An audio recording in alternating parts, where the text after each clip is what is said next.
Il y a tellement de choses qu'on peut faire des fois avec des plats, des trucs simples. C'est simple, puis c'est surtout très gratifiant de se rendre compte qu'on peut réduire le gaspillage alimentaire, qu'on peut réduire nos déchets à la maison, sans que ce soit compliqué, puis que ce soit la chose à laquelle on pense toute la journée. En préparant nos légumes et nos fruits pour un repas, on a le réflexe de peler, parer et jeter au compostage ce que l'on considère comme des déchets. Et si on se trompait? Le gaspillage alimentaire, pour moi, c'est une des suites en fait logiques de comment on peut avoir des habitudes qui vont réduire en fait notre impact environnemental en tant qu'individu, en tant que famille. J'ai l'impression de jeter l'argent directement dans le compost quand je gaspille un aliment. On le voit avec la hausse du coût de la vie actuellement, c'est sûr qu'on va faire beaucoup plus attention à la manière dont on achète, on fait notre épicerie. C'est ça, parce que si on peut cuisiner plus de choses, faire plus de repas à partir d'un aliment, pourquoi pas? On dirait que c'est pas la première fois que tu fais ça, Denis. C'est pas mon premier pelage, effectivement. Ouais. Guillaume Quentin dirige la Transformerie, un organisme à but non lucratif qui donne une seconde chance aux aliments mal aimés. Une chose qu'il ne faut pas oublier, des fois, c'est qu'on n'a même pas besoin de peler le fruit ou le légume. On peut l'utiliser entier. Mais après ça, si on le pèle, on a déjà la plat. C'est sûr que des fois, d'emblée, on va penser à faire un bouillon avec des pelures de légumes, tout ça, mais il y a tellement des choses qu'on peut faire avec des plats de pommes de terre. On peut faire des genres de chips avec des plats de carottes. On peut faire des croustilles sucrées. Mais c'est des choses qui sont simples, qu'on peut faire rapidement. On n'a pas besoin d'avoir de grandes compétences. C'est juste, on le fait avec les plats, puis ça se réalise de façon simple et rapide. Sur une plaque de cuisson, on dépose les pelures de carottes, puis on ajoute du sucre en poudre afin d'enlever un peu d'amertume. On enfourne à 325 degrés pendant environ 10 minutes. Ça va faire des croustilles qui vont être légèrement sucrées, que les enfants vont raffoler, mais aussi les adultes. C'est le genre de truc qu'on sort du four, puis qu'une fois qu'on s'est sorti, ça n'a pas une durée de vie très longue. C'est vraiment le fun. Écoute, tu veux-tu goûter? Ouais. C'est fait par un chef. Puis ça peut être intéressant de mettre ça sur un gâteau aux carottes juste avant de le servir si vous avez utilisé pas à plat dans le gâteau de carottes. Ce que je remarque, c'est que ça a été fait par un maître peleur aussi. Ouais, je pense que ouais. Mais qu'en est-il des résidus de pesticides qui peuvent se trouver sur les fruits et légumes si on n'achète pas bio? Je lave mes fruits et légumes tout simplement à l'eau. Éventuellement, des fois, on peut ajouter un peu de bicarbonate de soude. Ça peut aider aussi à nettoyer pour la surface. Après, il faut être conscient qu'on sait que maintenant, on a des semences qui sont traitées aux pesticides aussi, fait qu'il peut y en avoir comme ça. Une diète avec des fruits et légumes est supérieure en termes de bienfaits que d'éviter des fruits et légumes parce qu'on craint les pesticides. D'autant plus que les pelures, feuilles et tiges recèlent une bonne quantité de vitamines, minéraux et fibres. C'est le cas des pelures de pommes de terre, auxquelles Guillaume ajoute d'abord un peu d'huile.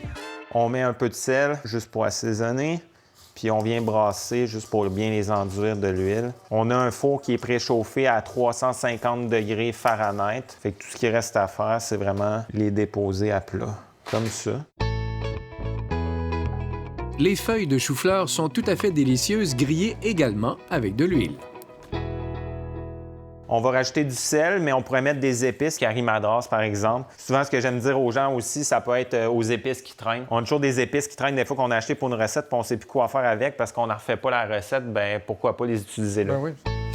Pendant que les feuilles cuisent, on prépare les cœurs de chou-fleur en crudité, comme on fait avec les cœurs de brocoli.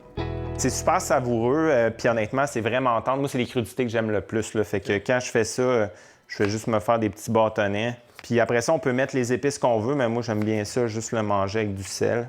Après les cœurs de brocoli, les cœurs de chou-fleur. Écoute, c'est croquant, c'est juteux. Ça goûte le chou-fleur avec un peu de sel. Délicieux, vraiment. Merci.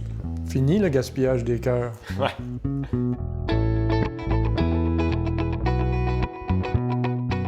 J'ai cuit à peu près 7 minutes. Après, j'ai retourné la plaque de 180 degrés et je l'ai fait 3 minutes de plus. Fait que tu vois, il y en a, quand c'est vraiment coloré comme ça, c'est super croustillant. Les feuilles de chou-fleur rôti, bien sûr, c'est meilleur chaud. Fait que quand ça sort du four, là, on a cuit ça, les plus petites feuilles, une vingtaine de minutes. Des fois, les plus grosses feuilles, 25-30 minutes. Ça goûte vraiment le chou-fleur un peu entre les deux. Le but, c'est des cuire, mais avoir encore un peu de texture sur la tige pour que ça soit croquant. Puis une belle coloration sur les feuilles. Ça, là, il y a vraiment plus de raison de mettre ça au compost. Là. Vraiment, c'est super bon. C'est bon, c'est beau en plus. Fait qu'avec les trucs qu'on a partagés, autant la feuille, on peut utiliser les feuilles, le cœur, fait qu'il n'y a plus rien qui se perd. Maintenant, que ce soit des fans de carottes, des feuilles de radis, de betterave ou de céleri, pratiquement tout peut se manger, même les tiges de kale, émincées et grillées à la poêle. Il suffit d'un peu d'imagination. Moi, je me dis, tiens, tu fais un riz puis tu mets ça par-dessus en Ouais. finition. Écoute, c'est le fun. Hein? Oui, vraiment. Ça a très bon goût.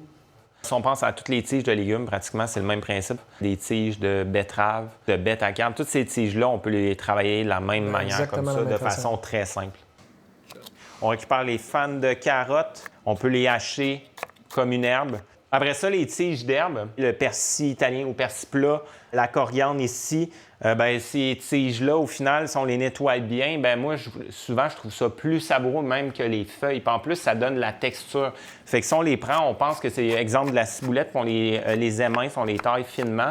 On peut les rajouter encore là dans des plats comme une herbe.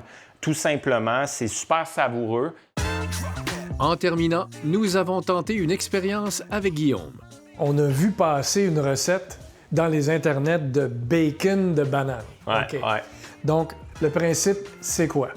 Le principe, c'est de faire une genre de marinade. C'est composé principalement de sauce soya, de sirop d'érable, de sauce Worcestershire. Il y a des épices aussi, bien sûr, du paprika fumé. Il y a aussi de la fumée liquide, poudre d'ail, de la poudre d'oignon. Fait que c'est pas mal les ingrédients qui composent cette recette-là. Ils nous disent de mariner ça, macérer ça 15 minutes.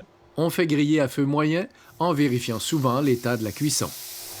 C'est sûr que déjà, visuellement, ça ressemble à du bacon. Oui. La question, c'est est-ce que ça va goûter le bacon? C'est le fun, mais ça goûte zéro le bacon. Il y a quand même le goût de banane qui revient en arrière. Ouais. Ça goûte la fumée. Ouais. C'est quand même bon, honnêtement, parce que les plats de banane, il y a quand même une amertume là-dedans, puis là, on le sent pas. Moi, c'est pas mal. Donc, c'est pas mal. Là. Plus j'y goûte, ouais. Ouais. Mais est-ce que je prendrais ça avec les œufs le matin? C'est ça ma question. C'est quand même intéressant d'avoir fait le test. Oui.